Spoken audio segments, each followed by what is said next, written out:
Acara ini dipersembahkan oleh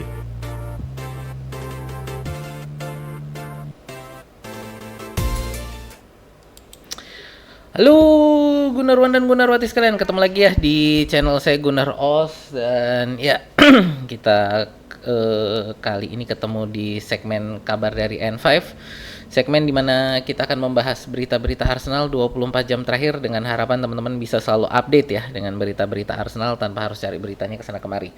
Dan hari ini kita rekaman lagi ya, jadi ini tidak live, ini rekaman. Jadi ya, saya informasikan dulu ini kita rekaman karena saya mau tahun baruan dulu. Jadi juga selamat tahun baru ya untuk teman-teman sekalian. Ya, kita hari ini akan membahas beberapa berita update tentang cedera pemain, juga tentang apa ya, kemarin ini kan untuk Declan Rice dan Gabriel. Jadi ada beberapa berita tentang mereka. Juga kita akan melakukan review tentang pertandingan kemarin ya, dimana kita berhasil menang 4-1 melawan calon saingan di di persaingan juara IPL ya. Dan ya, untuk teman-teman yang baru pertama kali hadir, perkenalkan dulu, channel saya adalah fans channel Arsenal. Jadi kalau teman-teman ngefans dengan Arsenal atau suka dengan konten-konten sepak bola semacam ini, boleh di like, share, dan subscribe ya. Kita saat ini sedang mengejar 5.000 subscriber. Jadi untuk teman-teman yang belum subscribe, boleh diklik tombol subscribe-nya, dipencet juga tombol loncengnya. Jadi setiap kali saya upload, teman-teman dapat informasi dari YouTube.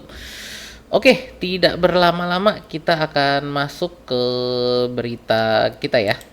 Jadi ini untuk berita pertama, saya mau ada sedikit rekap ini untuk hasil pertandingan ya. Jadi hasil pertandingan hari ini ya. Jadi dini hari ini ada 1, 2, 3, 4, 5, 6. Jadi ada 6 pertandingan. Masih nanti ada beberapa pertandingan lagi di hari Jumat ya. Jumat dini hari nanti masih ada beberapa pertandingan lagi. Jadi ya, ini baru ada berapa? 12 tim ya. 12 tim berarti masih tersisa 8. Jadi ada 4 pertandingan lagi nanti di hari Jumat yang belum bermain. Nah, ini kalau kita lihat dari pertandingan yang sudah berjalan ini, Burnley Newcastle 1-3 ya, ini untuk kemenangan Newcastle. Lalu kejutan yang menurut saya cukup menyenangkan juga di dini hari ini, Chelsea Bournemouth 2-2 gitu ya.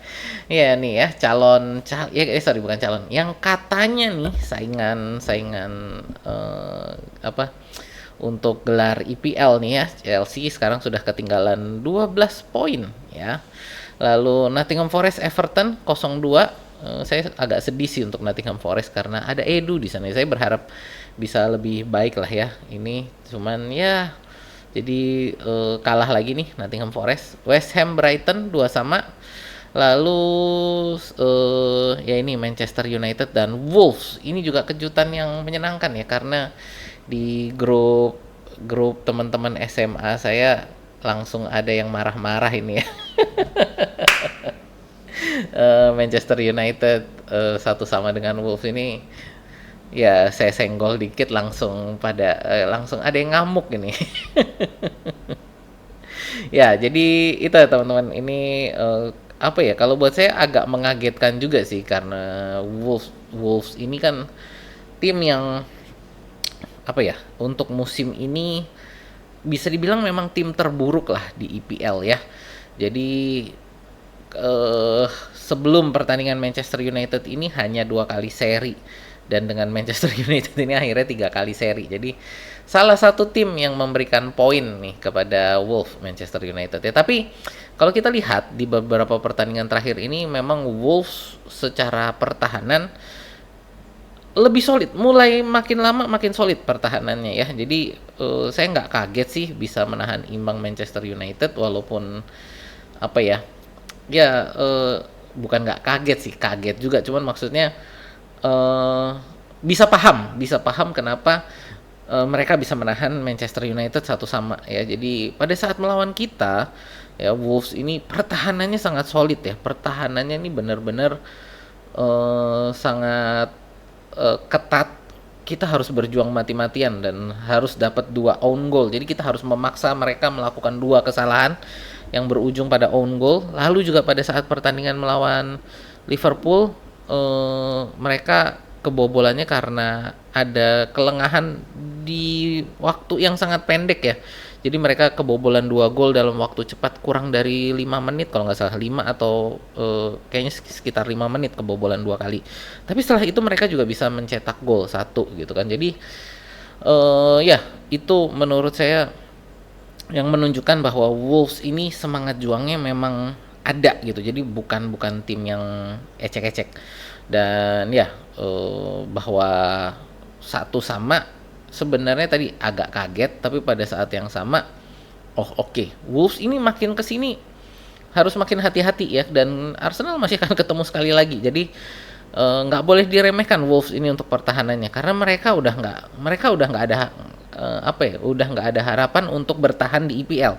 Jadi mereka berusaha bagaimana jangan makin malu-maluin gitu aja. Jadi mereka mainnya ini udah pokoknya jangan main malu-maluin lah gitu. Perjuangannya ada dan ini pertahanan. Jadi mereka hanya konsentrasi bertahan, bener-bener hanya konsentrasi bertahan, dan ini kelihatan banget. Dan jadi bener-bener mereka ini ketat lah. Jadi kalau saya juga belum nonton sih ini untuk Wolves Manchester United, cuman dari review-review yang saya lihat ini ya banyak yang bilang memang ini pertahanannya lumayan padat ini ya Wolves. Dan ya sekali lagi ini mengingatkan pada pertandingan mereka melawan kita dan melawan Liverpool. Nah ini ya, jadi untuk rekap hasil pertandingan di paruh pertama match week 19. Lalu ini dari konferensi pers Mikel Arteta pasca pertandingan ya. Jadi ini ada update kondisi beberapa pemain. Sehubungan dengan Gabriel, ini sebenarnya dia nggak ada informasi tentang cederanya Gabriel ya, tapi bahwa dari apa yang dikatakan oleh Arteta ini kira-kira bahwa Gabriel ini harusnya masih belum sembuh lah ya, jadi harusnya masih istirahat dan belum bisa bermain. Jadi saya nangkepnya ini bahwa Arteta ini agak nge-push untuk Gabriel, dan mungkin kalau dari saya masih harus harus dibagi beban bermainnya. Semoga sih ini dia ditarik bukan karena bukan karena ada cedera, tapi tadi saya nggak tahu deh, ini tadi saya baca cuman saya lupa tadi sumbernya dari mana, dan jadi saya juga nggak bisa bilang ini sumbernya valid atau enggak. Cuman tadi saya ada baca bahwa katanya ini cuman kram gitu ya, jadi bukan cedera tapi ada kram, dan ya jadi makanya ditarik gitu. Nah ini saya rasa tapi sudah pada saat dia ditarik ini sudah pada kondisi kita juga sudah cruise control lah, dalam artian udah aman. Jadi ya semoga sih nggak ada cedera yang lebih jauh. Kita tinggal menunggu nanti pada saat pertandingan berikutnya ya, kita yang akan melawan Bournemouth. Kita akan lihat line up-nya nanti seperti apa, dan mungkin juga kita akan menunggu konferensi pers pra pertandingannya gitu ya. Lalu berikutnya ini berita untuk Declan Rice ya. Jadi ini update-nya bahwa Declan Rice ini masih ada bengkak yang belum sembuh. Jadi untuk di lututnya ini ada bengkak yang belum sembuh, yang membuat Declan Rice ini masih belum bisa bergerak dengan baik ya. Ini jadi makanya kemarin ini sempat heboh juga ya ini untuk kondisi Declan Rice ini. Ini jadi ini update-nya dari konferensi pers Arteta pasca pertandingan tentang 2 pemain ini gitu ya.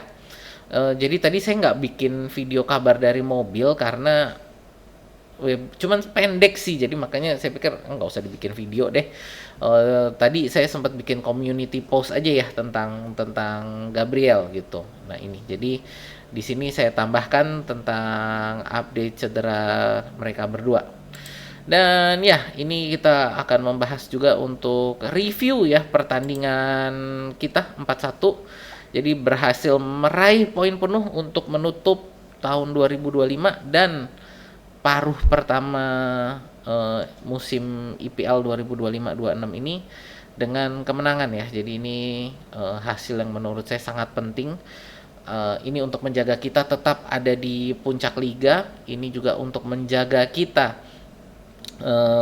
punya bumper melawan Manchester City. Jadi saat ini untuk sementara kita punya selisih 5 poin dengan Manchester City dan 6 poin dengan Aston Villa.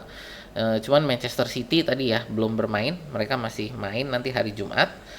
Di mana ini kalau mereka menang, harapan saya sih semoga mereka kepleset sih. Tapi kita anggap Manchester City ini menang, berarti poinnya ini akan balik lagi ke selisihnya 2 poin gitu ya. Jadi ya semoga semoga apa namanya? Mereka bisa kepleset aja lah ya.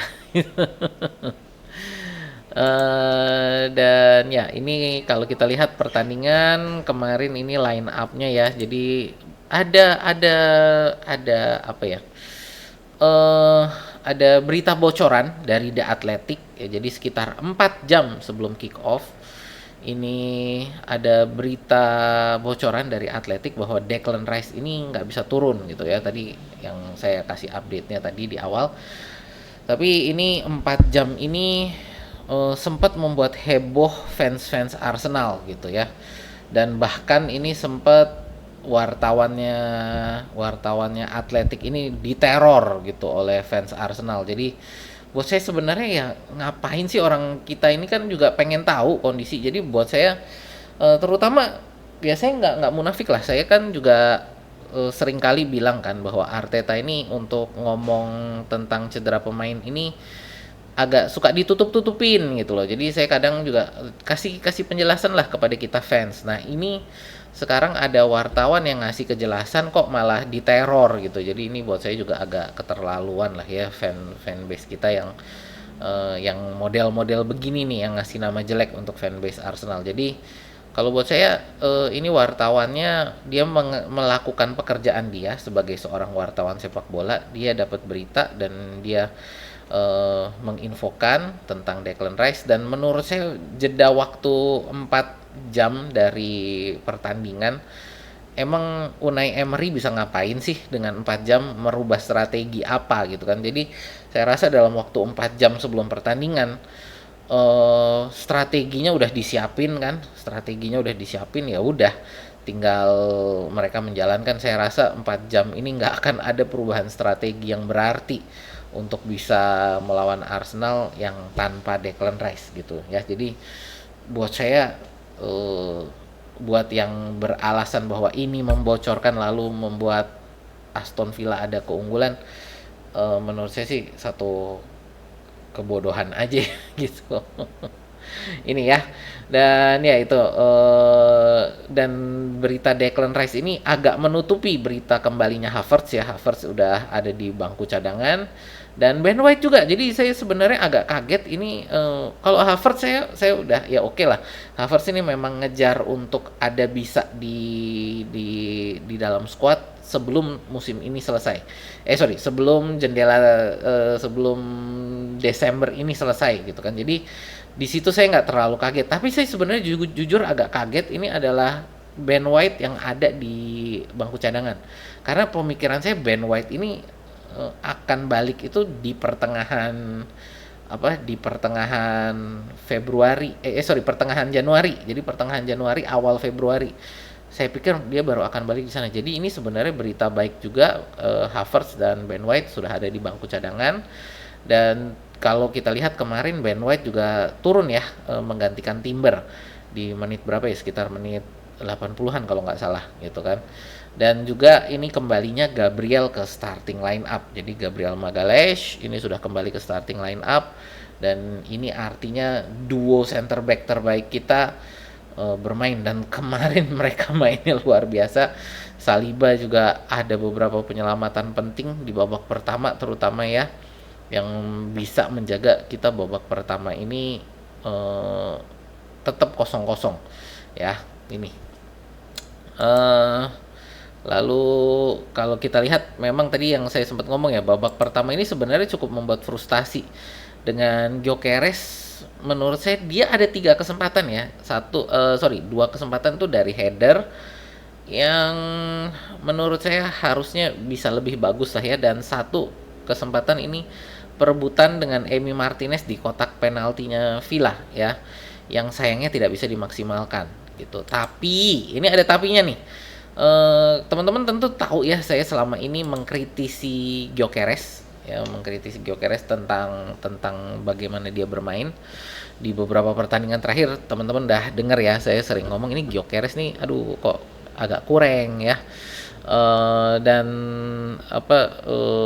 untuk permainannya hari ini ya, menurut saya ini ada perkembangan dari positioningnya, ini udah makin bagus ya, walaupun memang belum belum datang gol ini ya. Jadi walaupun golnya belum datang, tapi saya suka dengan permainan Gyökeres hari ini. Jadi buat saya ada banyak positifnya permainan Gyökeres di hari ini, walaupun tidak gol. Sekali lagi, walaupun tidak gol, tapi ini sangat positif buat saya adalah bagaimana dia bisa sampai ke bola. Karena beberapa kali yang saya kritisi adalah dia nggak bisa sampai ke bolanya gitu loh. Jadi ada umpan-umpan, ada crossing, atau ada pokoknya ada bola yang ke arah dia. Dia ini nggak bisa nyampe bolanya itu. Jadi dia nggak bisa bahkan untuk menyentuh bolanya. Jadi kayak kayak selalu kurang sedikit gitu loh. Dari dia lari untuk bisa dapat ke arah bola itu, untuk bisa kontak, untuk bisa melakukan sentuhan terhadap bola itu kayak kurang sedikit lagi gitu. Nah, ini di pertandingan ini dia bisa nyampe ke bolanya dengan baik, dan ini menurut saya satu hal yang sangat positif. Dan saya ingin melihat lebih banyak hal-hal seperti ini dari Gyökeres gitu loh.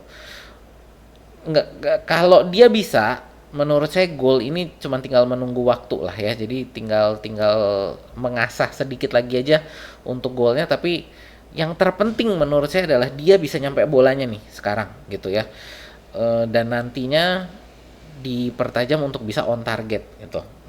Ini menurut saya perkembangan yang jauh lebih baik dari beberapa pertandingan kemarin-kemarin, yang dimana bahkan untuk nyentuh bolanya aja nggak bisa. Makanya kayak dari banyak fans ini suka lalu menyalahkan Saka, menyalahkan Odegaard gitu. Kok nggak dibagi sih bolanya, kok Saka egois banget, kok Odegaard egois banget. Bukan mereka yang egois, Gyökeresnya nggak bisa nyampe ke bolanya.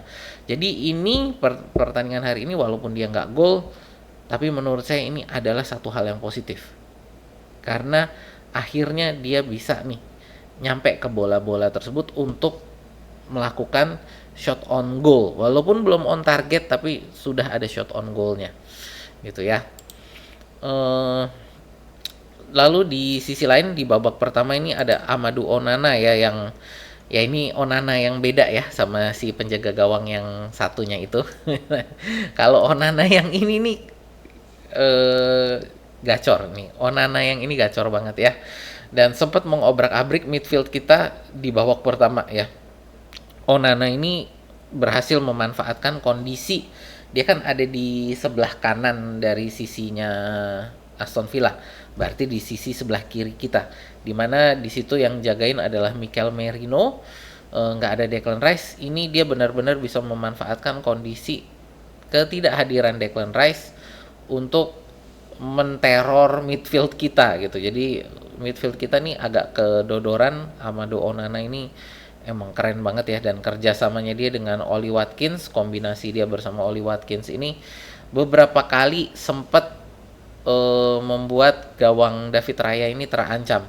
Dan menurut saya ada beberapa keberuntungan, menurut saya ada sekitar 1 atau 2 keberuntungan yang membuat kita di babak pertama ini tetap bisa 0-0 gitu ya. Jadi ada beberapa, ada ya tadi dari saya tuh sekitar ada 2 lah, dimana Oli Watkins itu tendangannya melebar, dan ada beberapa lagi itu lebih karena memang kehebatan Saliba dan Gabriel untuk menjaga di depan gawang itu. Tapi ada sekitar 2 kalau nggak salah kesempatan yang dibuang sia-sia oleh Oli Watkins. Ini ya. Tapi ini jadi menurut saya Onana ini yang sangat kemarin itu sangat menteror kita ya. Untungnya bagi kita, Onana ini kayaknya ada cedera tuh di babak pertama, tapi dia masih terus bermain, tapi akhirnya di babak kedua ditarik tuh, di awal babak kedua ditarik, Onana ini diganti McGinn ya. Dimana dengan sejak digantinya McGinn ini memberi ruang bagi Arsenal untuk membalas dominasi midfield. Dan ya, ini akhirnya ini membuat kita bisa secara dominan ini untuk melakukan serangan-serangan terutama dari sisi kiri. Jadi dari sisi untuk pertandingan kita hari ini dari sisi kiri yang dominan banget. Biasanya kan dari kanan ya. Kali ini nih dari kiri, kombinasi dari Incapie, Merino dan Trossard, terutama Trossard. Jadi ini Trossard yang wow, hari ini mainnya luar biasa banget Trossard ya. Jadi sisi kiri ini memang keren banget hari ini, dan dengan dengan minggirnya Onana ini karena cedera ini, ya ini benar-benar secara signifikan ini mengurangi ancaman ke arah gawang Arsenal. Jadi kita benar-benar bisa konsentrasi nyerang gitu ya.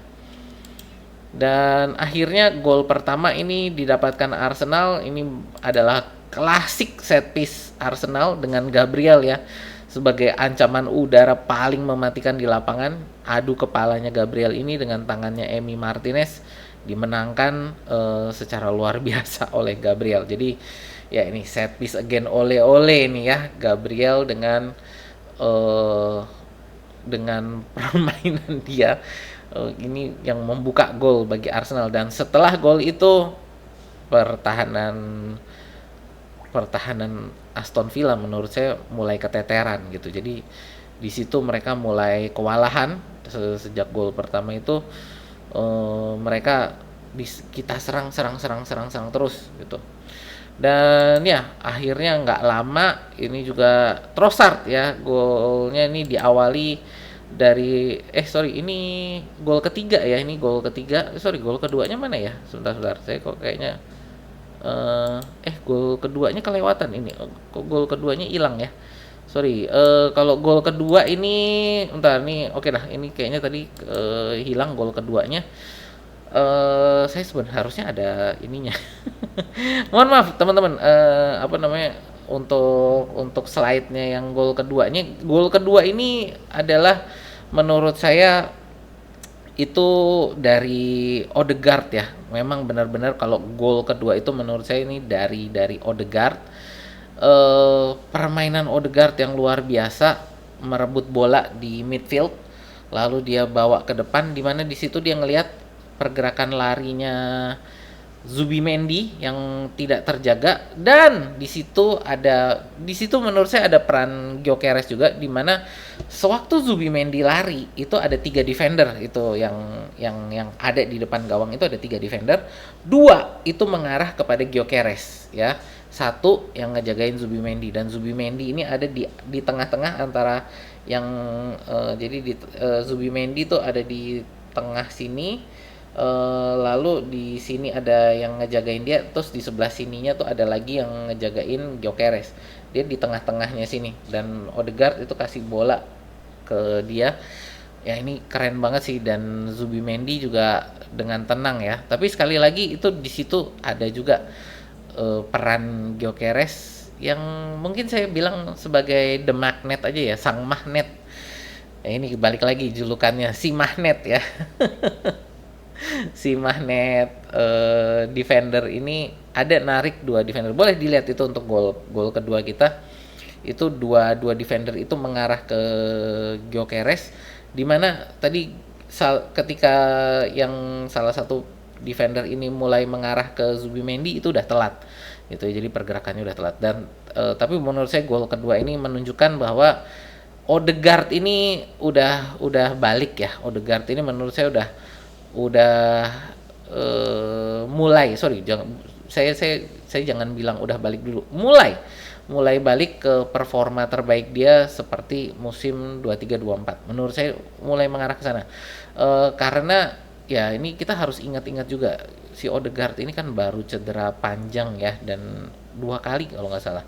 Jadi ya ini menurut saya bahwa apa yang terjadi pada Odegaard eh, dia agak karatan menurut saya sesuatu yang biasa, tapi ini di pertandingan ini dia menunjukkan kemampuan dia memang sebagai pengatur serangan, sebagai hub kreatifnya Arsenal. Hari ini dia menunjukkan banget. Dan gol ketiga juga ya, ini gol Trossard ini diawali dengan crossingnya Odegaard juga. Ya, jadi dari pergerakan Odegaard crossing ke tengah, lalu bolanya memantul kalau nggak salah itu dari ada kayaknya si Odegaard ini mau kasih ke Saka gitu kan. Cuman di sana Saka udah dijagain, bolanya lalu memantul. Mantulnya ini ke Timber, dan Timber itu cuman sentuh sedikit. Terus Timber ini ngelihat ada Trossard, lalu dibiarin, bolanya nggak disentuh lagi, dibiarin, dan Trossard yang nendang, jadilah gol ketiga Arsenal ya. Dan ya ini sempat dicek VAR juga tapi nggak ada masalah. Lalu gol terakhir kita ini dari Gabriel Jesus ya, yang menurut saya jadi highlight karena ini adalah tendangan pertama dia dan menjadi langsung langsung jadi gol dia ya. Padahal baru masuk, ini benar-benar baru masuk ya. Jadi sentuhan tendangan pertama ke arah gawang langsung jadi gol. Tapi yang dimana sebenarnya menurut saya saat itu pertahanan Aston Villa ini udah kocar-kacir, tapi akurasi tendangannya ini emang keren banget sih. Top banget gitu ya. Dan ya terakhir ini untuk David Raya ya. Ini juga David Raya sempat melakukan double save ya. Jadi ada momen luar biasa dia melakukan double save. Udah masuk injury time saat itu ya. Atau ya kalau nggak salah pokoknya sekitar menit 89-an lah, dekat-dekat situ lah ya. Dan itu menjaga tendangan jarak dekat Watkins, tapi sayangnya di menit 90 plus 4 akhirnya kebobolan juga gitu ya. Dan kita nggak jadi clean sheet sih. Jadi itu menurut saya yang mengecewakan sih untuk pertandingan ini, adalah kita nggak bisa clean sheet. Tapi apa yang terjadi ini menurut saya memang satu usaha yang luar biasa David Raya. Ya sayang sekali terjadi sekali lagi ini kejadian, kita kebobolan di menit-menit akhir. Sekali lagi ini menurut saya masih harus diperhatikan ya oleh Arteta, bahwa kita hari ini bisa mencetak gol banyak sehingga kebobolan di menit akhir menjadi tidak bermasalah, tapi buat saya amat sangat disayangkan yang harusnya kita bisa clean sheet tapi malah kebobolan gitu ya. Berikutnya ini ya pertandingan ini ditutup dengan insiden kecil ya, di mana Unai Emery ini langsung masuk ke lorong tanpa menjabat tangan Arteta pada saat pertandingan selesai. Ini kalau buat saya ya sebenarnya nggak masalah sih hal-hal seperti ini gitu kan, karena ini menurut saya pertandingan yang sangat emosional. Emery juga mungkin emosi gitu ya. Jadi bahwa dia nggak mau salaman sama Arteta, saya ngerasa ini bukan satu hal yang besar lah. It's okay gitu kan, bahwa ada hal seperti ini, dia marah, timnya diacak-acak gitu ya, strategi dia diacak-acak, dia marah, menurut saya itu satu hal yang manusiawi. Tapi menurut saya yang lalu menjadi satu kebodohan dari Unai Emery adalah ketika dia diwawancara gitu kan, ditanya kenapa tadi kok nggak salaman sama Arteta, dia tuh bohong gitu loh. Dia ngomong bahwa dia udah nungguin Arteta tapi kelamaan, jadi karena udara dingin dia langsung masuk ke ruang ganti gitu ya. Padahal kamera kan saat itu banyak ya. Kini pertandingan sepak bola kamera itu kelihatan banget dia nggak ada nunggu.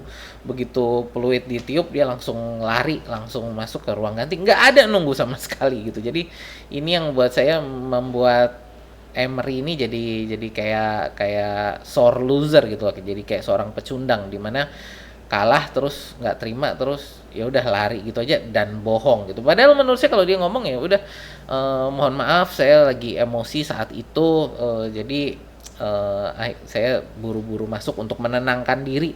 Kalau ngomong kayak gitu menurut saya justru malah akan kelihatan dewasa gitu kan. Minta maaf, saya mohon maaf kepada Arteta bahwa tidak salaman di akhir pertandingan. Itu menurut saya akan elegan sekali kalau dia ngomong seperti itu. Tapi ketika dia ngomong bahwa saya udah nungguin Arteta buat salaman tapi kelamaan jadi saya masuk dulu. Itu satu apa ya, ngapain lah kayak gitu untuk bohong gitu ya. Jadi itu insiden kecil di akhir pertandingan. Dan nanti kita bukan next ya, ini udah di akhir pekan ini, nanti hari Minggu dini hari ya. Kita akan masuk match day 20 ya, pertandingan pertama di tahun 2026, ini paruh kedua musim IPL. Kita akan bertamu ke Vitality Stadium ya, ini untuk melawan Bournemouth. Jadi ya ini akan memulai bulan Januari yang padat ya dengan 9 pertandingan gitu ya. Jadi ya ini teman-teman untuk apa ya, untuk berita dari N5 kita udah setengah jam nih, agak lama nih. Karena memang golnya banyak dan ini banyak yang ingin saya bahas juga dari review pertandingan ini. Ya ada beberapa hal tadi menurut saya yang bagus dari pertandingan ini, tapi ada juga hal-hal yang menurut saya bisa kita perbaiki, terutama ini kebobolan di menit akhir gitu ya. Dan ya ini menunjukkan bahwa Arsenal nggak kehabisan bensin ya. Kita udah isi lagi nih bensinnya, jadi udah full tank lagi nih bensinnya Arsenal gitu. Ya ini kita akan masuk ke paruh kedua, di mana kita juga berharap untuk terus bisa menjaga keunggulan ini sampai musim selesai gitu ya. Jadi ya itu dulu dari saya teman-teman. Terima kasih yang udah nonton sampai selesai. Terima kasih untuk teman-teman yang udah like, share, dan subscribe. Terima kasih untuk dukungan kalian selama tahun 2025 ini ya, dimana ini tahun pertama channel saya bisa monetize. Jadi terima kasih sekali lagi dukungan kalian semua. Perkembangan channel ini dalam setengah tahun bisa melebihi apa ya, perkembangan channel ini 3 tahun pertama channel ini benar-benar bisa diselesaikan hanya dalam 6 bulan nih ya di tahun ini gitu. Jadi ya saya ucapkan sekali lagi terima kasih untuk tahun 2025 yang luar biasa. Kita akan masuk ke tahun baru. Semoga tahun baru ini juga semakin membawa berkah kepada teman-teman semua ya. Dari saya sekian dulu. Sekali lagi terima kasih. Saya Osi Laksmono undur diri dulu. Sampai ketemu di video kita berikutnya ya.